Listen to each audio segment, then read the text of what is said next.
1980s from Bosnia. Okay, so since then we are living here in Dubrovnik. So this is here, Pilot Square, and we are going to enter through the Pilot Gate to the old town. We are going to walk around half an hour inside of the town. The second one entrance to the city, it's the east end. We're closed during the Dubrovnik Republic time every evening and open again in the morning by Duke, and now they are always open. So let's slowly continue to the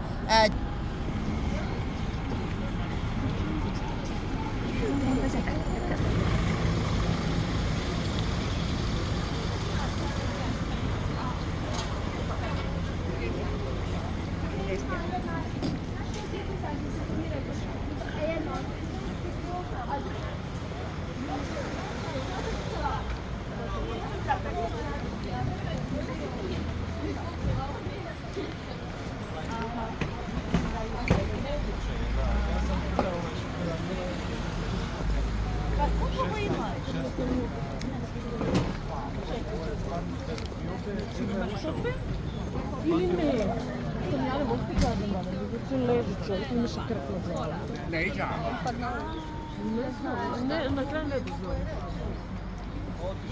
Ne, ja ne ti kažem da mu treba da dođeš.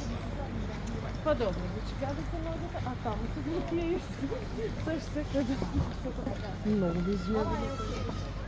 Няма връзка. Сега видимо мъртва. Може да съм да кажа.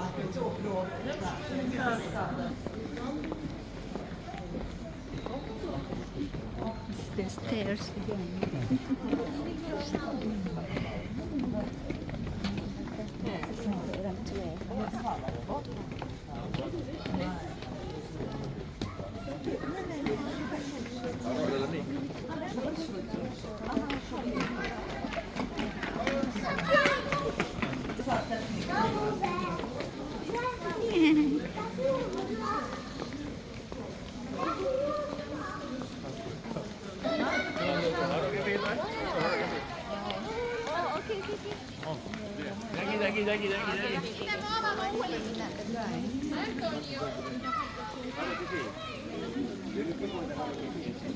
Ah, Hard Rock Cafe, yes, there.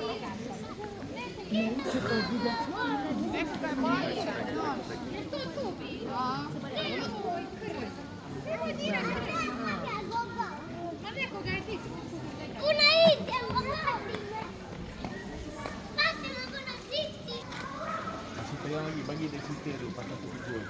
Bagi kita jalan.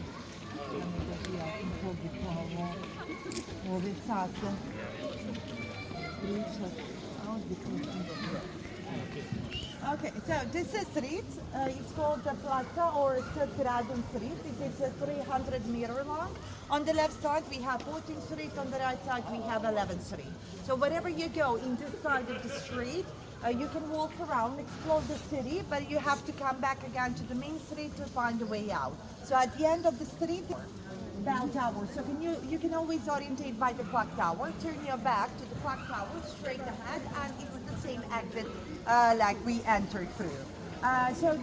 This Dubrovnik, the old name of Dubrovnik, it's called the Ragusa.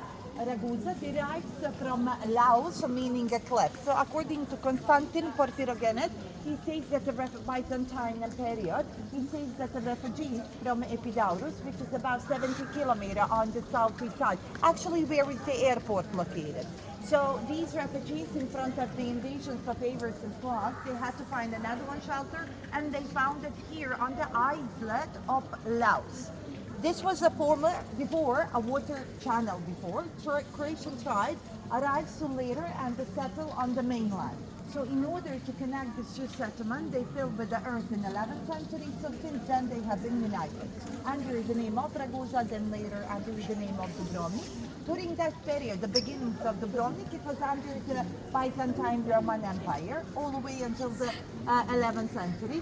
Then from 1205 until 1358, Dubrovnik was the part of the Venetian Empire. Like the whole Dalmatian Croatian coast was under the Venetian, Dubrovnik as well was, but only 150 years. Then, with the help of Hungarian and Croatian kings, they moved the Venetian from this border, and Dubrovnik declared independence. So Dubrovnik from 1358 until the 1808, it was independent and aristocratic republic. It was a well-organized city-state. So this small city, which the whole city is encircled with a 2-kilometer long city walls. So that was the best fortification system in the world.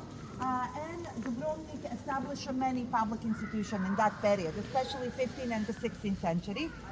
So the first very important is water supply system. So it was a huge project. They hired an Italian architect, Onofrio della Cava. He created a 12-kilometer long aqueduct system. He divided into two branches. One supplied the area of Pila, where we have met, another one Dubrovnik itself. So Dubrovnik, since the 15th century, had the fresh water and it's still drinkable. This here is the Saint Saviour Church. It's from the 16th century. It's one of the oldest buildings inside the town.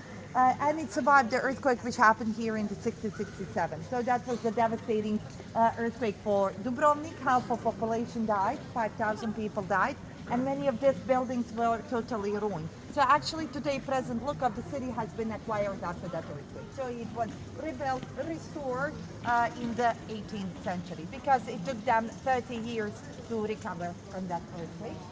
This here is the Franciscan monastery. So we have three Catholic fraternities in the city. First are the Franciscans, and here is European third oldest pharmacy. So since 1317, and it's still in use. This old pharmacy is actually used as a museum. So besides the pharmacy, they also had a hospital. At that time, they had the healthcare was free of charge to every citizen. And the doctors, nobody wasn't allowed to take anything from the patient, like the present, like the money, something, because if they do, they will get fired. So it was forbidden to take any of this, like we are coming to do today. And also the entrance to the churches are free of charge, but the entrance to the museums are in charge. So it's around from €6. So we are now going to continue from the main street. So just 1 second. When we finish the city tour and when we finish with the free time, we will meet here in 6 o'clock, okay? Right on this place, 6 o'clock. Just behind the fountain you have Hard Rock Cafe. Okay? 6 o'clock here. Okay? 6 o'clock here. Nobody say okay. Okay. Okay. Dubrovnik, Croatia.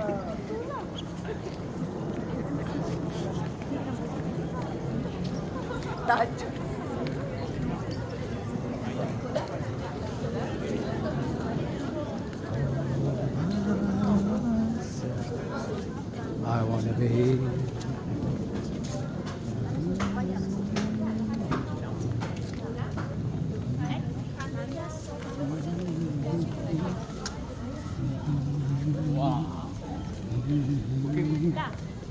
Abang dah booking bracelet untuk Rakam dulu.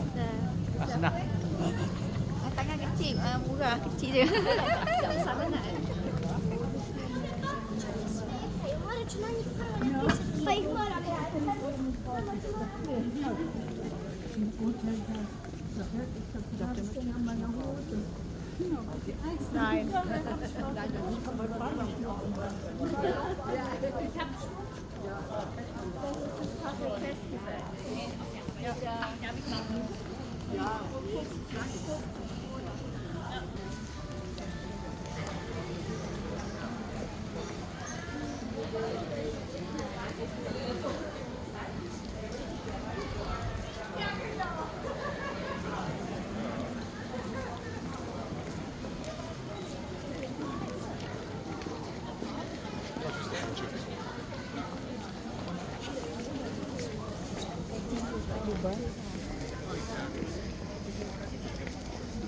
Bincang besok akan apa?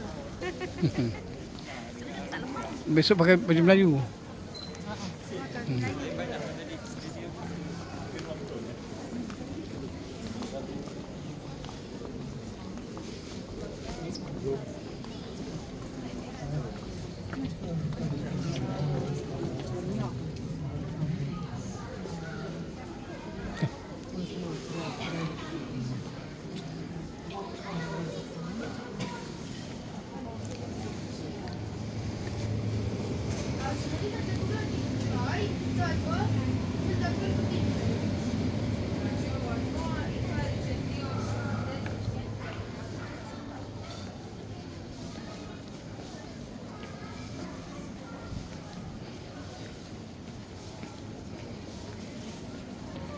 We are now in Dubrovnik, Croatia, and we're doing a walkabout. Oopsie daisy. Hello, hello. Hello. Hi. How are you? She's so cute. Thank you. How old is she? 1 year. Oh, 1 year old. Okay, let her to walk, yeah? Okay, bye. Bye.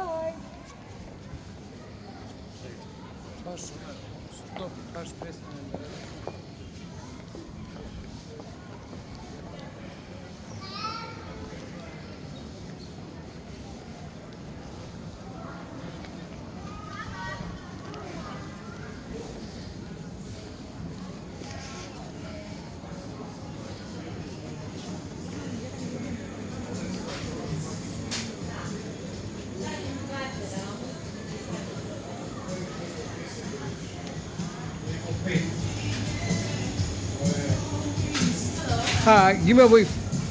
Hi.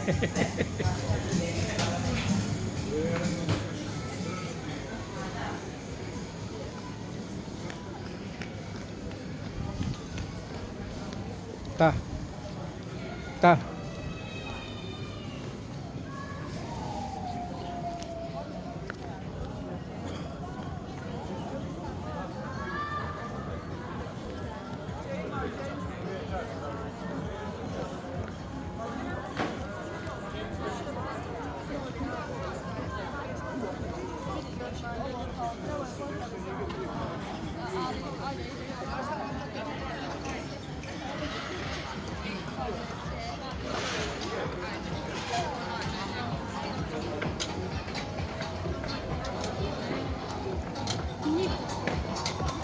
Assalamualaikum. Assalamualaikum.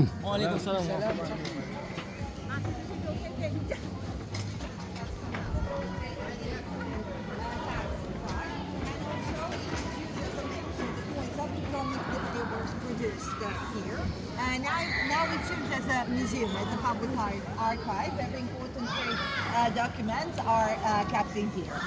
So just in this building, there are still local people who live in it. So actually, the ground floors, they are used as workshops. The upper floors are used as a residence, and the last floor, in the case of a fire, were designed as a kitchen. So there is around 1,000 people inside of the town. So the total population of Dubrovnik, it's 42,000 inhabitants. So it's a very small county. Yeah, Dubrovnik, Neretva county, and the total population of Croatia is 3.5 million. So yeah, it's a small Croatia. It's a small. So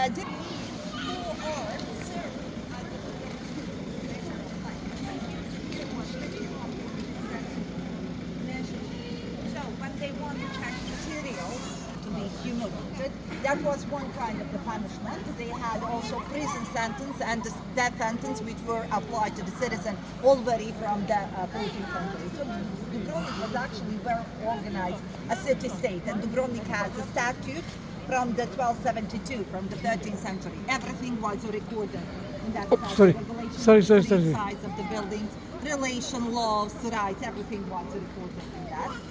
This year it's the Saint Blaise Church, and that's the patron saint of the city. So all around the 14 buildings you will see his statue is in the middle and he's holding the same model of the city.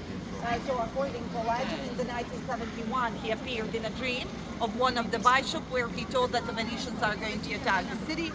The dream came true, and since the 10th century, Dubrovnik is buried, which his relics are paraded on the main street. So the entrance to the churches, as I mentioned, they are free of charge.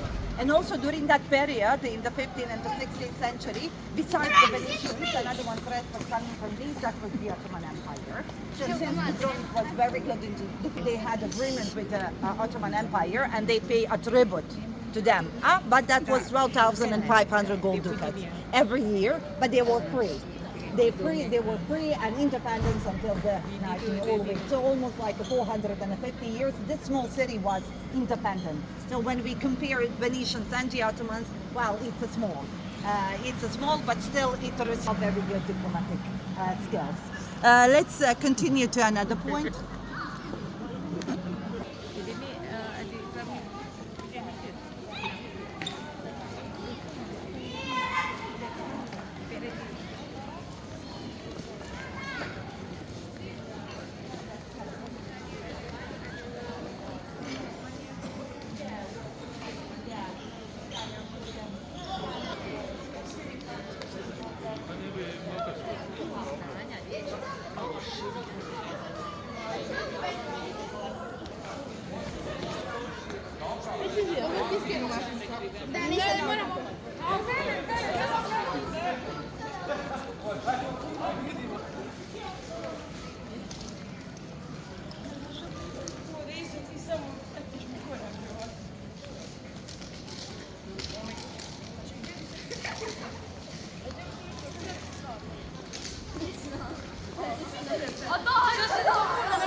Ti te pušom, da ne